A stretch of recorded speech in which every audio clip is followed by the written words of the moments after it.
Do you know, I've got that used to wearing these glasses as part of this costume here that whenever I take them off I don't even recognise myself anymore. Look, I'll show you. Pretty scary, huh?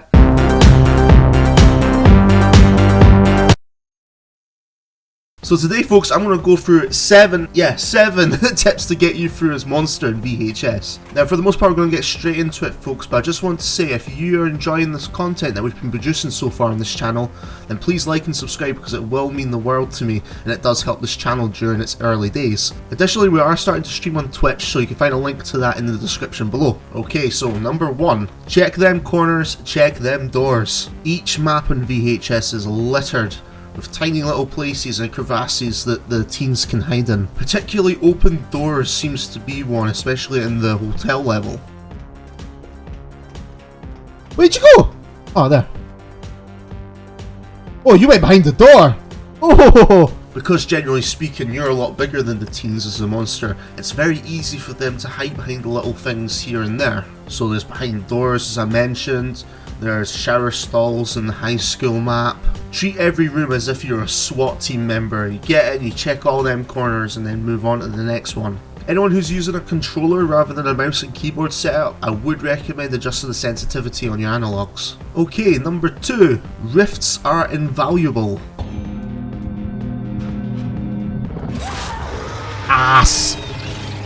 You know, up until a few matches ago I thought rifts were just a nice little thing that they threw into the games, but they are really a strategic advantage for you as a monster. So if you capture a rift as a monster, it will disable nearby teens for a short period of time, but also show you all the teen locations. However, if the teens capture it, they can see you for a period of time as well, so there's a conflict of interest and you're both trying to capture that rift.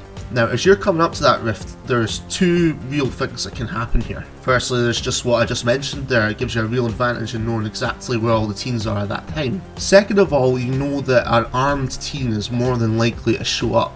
An unarmed teen isn't, but an armed one is. Okay, let's just hope that one of them don't come with a weapon right now. Oh, no, there it is! Come to me! So if you're there and you've got a defensive ability ready, you can guarantee that you'll probably get a hold of a teen pretty quickly. Which gives you an opportunity to take down that teen and go and capture the rift and go straight after another one. Okay, number 3, late game workstations. So at the start of each match there are 8 workstations available, and it's pretty much impossible for you to effectively patrol all of them trying to look for teens at the start of the game. However, as the game goes on and as you start getting afflicted with the stigmas, those workstations become less and less. When you've got 2 stigmas left to go, that's 4 workstations. When you're down to your last stigma, that's only 2 workstations. Now, patrol workstations isn't the most effective strategy, but if you find you're having a hard time tracking down the teens, it means they're probably constructed those last 1 or 2 weapons, so the workstations are 100% somewhere you should check out. Number 4. Assume every teen has a weapon. God, everybody's got... Oh my god!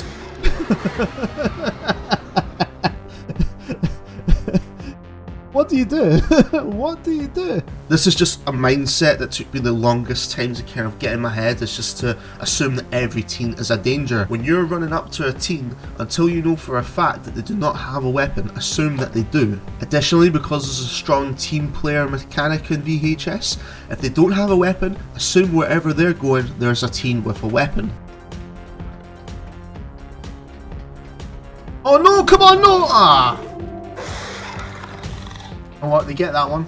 Get that one. The monster in VHS is a surprisingly cautious playstyle. You have to know when to be defensive, you have to know when to evade, and when the time is right you need to know when to strike. Again, it's not so much a tip of where you need to go or what you need to do, it's just a mindset you need to get in as you're starting out in the game. Number 5. Feasting baits armed teens. Similar to the rift mechanic, feasting will bring teens towards you, particularly armed teens.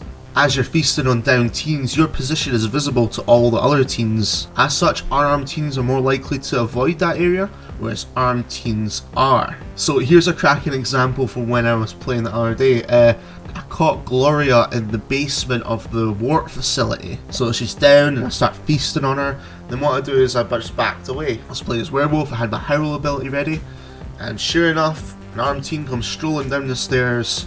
Howl, kill, down. To be honest, the feasting mechanic's something I'm not really using outside of baiting teens at the moment. I suppose if my enrage meter was almost full, then I would use it just to get that last little bit. Maybe as I get more perks and mutations, it might become more invaluable to me. But for now, feasting is a very good way to lure out some of the teens. Number 6. Hug them walls. Okay, what I don't mean is I don't mean sliding down the walls as if you're drunk on a Saturday night. No.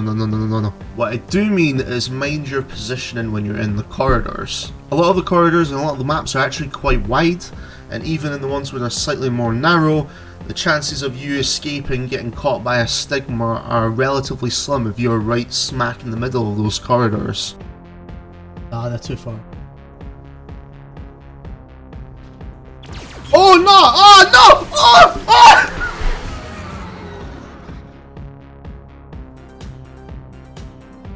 Oh! All directions, man. So this tip's more of a precautionally just to watch your footing where you are in maps. Yeah. Make sure you're traversing a bit more to the left or the right of the corridors, so that if a teen pops around the corner and gets you with a stigma, which slows you down and eventually kills you, it means you're more likely to be able to escape out of a nearby doorway. Who uses a locker? Why did you check the locker? You know nobody's in the locker. Why did you check the locker? No!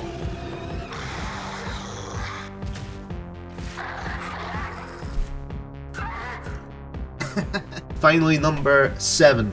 Live to kill another day. So this one's relatively simple, though if you're a bit foolhardy like me, it'll take a time to burrow its way into your brain properly. If you're approaching a teen who's definitely got a weapon and you don't have a defensive ability ready, by all means pursue cautiously.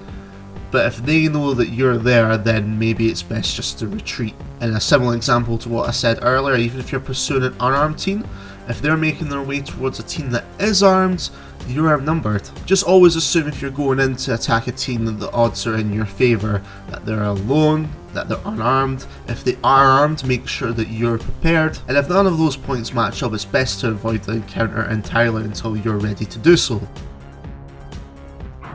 Oh no, too many. Oh yes, here we go.